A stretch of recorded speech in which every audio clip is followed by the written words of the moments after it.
My name is Dimitria Harding, and I am originally from the Hampton Roads area of Virginia, a small city called Portsmouth, Virginia. And my parents stressed the importance of an education. My father did not make it far out of middle school, and my mother was an LPN. One of the things that I find that is very important to me is ensuring that students get that opportunity, which translated into my entering career and technical education. I am a proud first-generation college student, first-generation college graduate, and I'm definitely an advocate for first-gen students. And I can remember vividly what that looked like in my household, knowing that I was going to college, but having to navigate what that looked like. When I applied for the fellowship, I was so thankful that I had a coworker to forward me the application because she thought of me. And in that application, I think it asked us, where do you see yourself in 5 years or in 2 years or something? And I remember typing, I want to be a provost or vice president in a community college or a technical college. And today I sit here as the interim vice president of academic and student affairs at a technical college. So typing that, thinking about where I'm going to be, that's writing that into existence. Outside of being a first-generation college student, my education is very traditional in that I went straight from high school into a 4-year, into a master's degree. So I went and worked as a cytologist for a few years. One day, the lab director came in and closed our lab. And literally the week before, I graduated with my master's, and the day before I bought a house. So what did I do? I turned to some type of training. I said, what is going to get me a job as fast as possible? So I got all of my certificates and diplomas post-masters, which who does that, right? So I saw the value of hands-on training after having a graduate degree. And I began teaching as an adjunct and went from an adjunct to full-time to program director to department chair to dean to vice president. A lot of the students that I had, they were first-generation college students. They probably had no other support in their lives but that institution.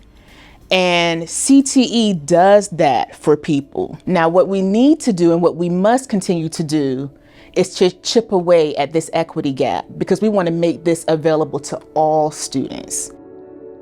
Leadership did not come easy or natural to me, and I say this all the time and am quite proud to say that I am a learned leader. I do see the gap in leadership because there's so many spaces where I enter where I am the only. I can be the only woman. I can be the only woman of color, the only African American woman. There's so many spaces where I am the only, and that has to change. Do I have to enter a space and have to continuously prove myself to say that I belong here? What does the pipeline for leadership look like for people like me? And is that my responsibility to create that pipeline? Who's in it with me? It's not something that I can do alone. Now, I'm up for this challenge to create a pipeline of leaders, of diverse leaders in career and technical education, but it's not something that I can do alone. What does leadership training look like? What does mentorship look like? What does deletion of the equity gap look like? It is so challenging to walk into spaces, in places that you are the only one, and there's no one, what feels like from miles and miles around, that you feel as if you can talk to, that looks like you or shares your journey. In the past, I felt in the interview process or even in traveling to conferences, I felt like I needed to pull back a little bit when it comes to attire, to hair, to presentation, to different aspects of me, that I couldn't be my authentic self. And I said, you know what? I'm not doing that anymore. It is important for me to be my authentic self, to show up. And that is not disrespectful. That is me being me. I really do think that it is important to have state leaders that look like me, because I think about who I'm going to go to when I want mentorship, when I look for leadership. Don't you think that it will make sense to have someone who looks like me, or someone similar to me, someone who knows what the battle feels like? Because there's a lot of people out there in leadership positions that can't really understand what the fight feels like. It can be an everyday fight to be an African American woman in a leadership position. Are you prepared? Are you ready to have equity-minded leaders? Are you ready for that investment in resources, in time, in learning? Is it something that you're just going to put on your website and hope that it gets some clicks? Or are you going to stand behind what that looks like? What does that look like? And are you a leader that is going to hold your institution accountable? In 5 years, I would love to be the person that comes to mind when people think about equity in post-secondary CTE. If you're thinking about where we've come in 5 years, we've chipped away at the equity gap. We know that our students are succeeding in every facet of post-secondary CTE, or we're not doing as well as we could have. Who can we reach out to? I want them to think of me.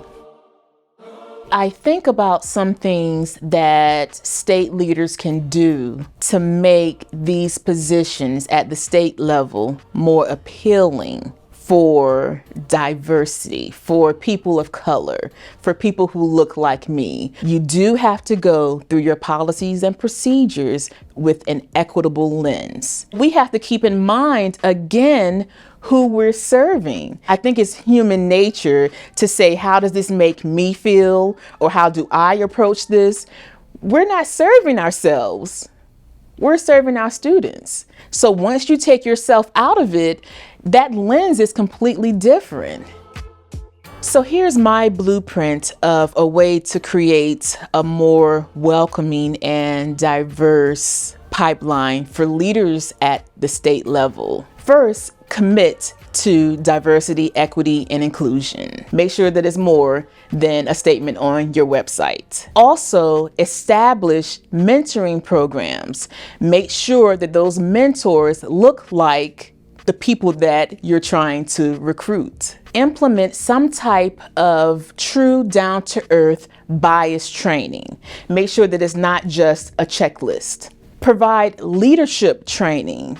What does true leadership training look like at your institution? And make sure that it's not just someone who is handpicked. You want to make sure that you open it up to everyone at your institution. Create inclusive policies that are equitable. It's important to have a work-life balance and policies for hiring and promotion. You don't want to forget about those who are already working for you. Actively recruit. You want to make sure that your recruitment actively reaches out to those who are underserved, those that you normally do not seek out intentionally. Also, cultivate a culture of inclusion. This is something that starts with leadership. A culture of inclusion starts from the top, but encompasses your entire organization. Everyone in your organization must feel comfortable in their workplace. It's important that you create a welcoming environment where everyone's voice is valued and heard.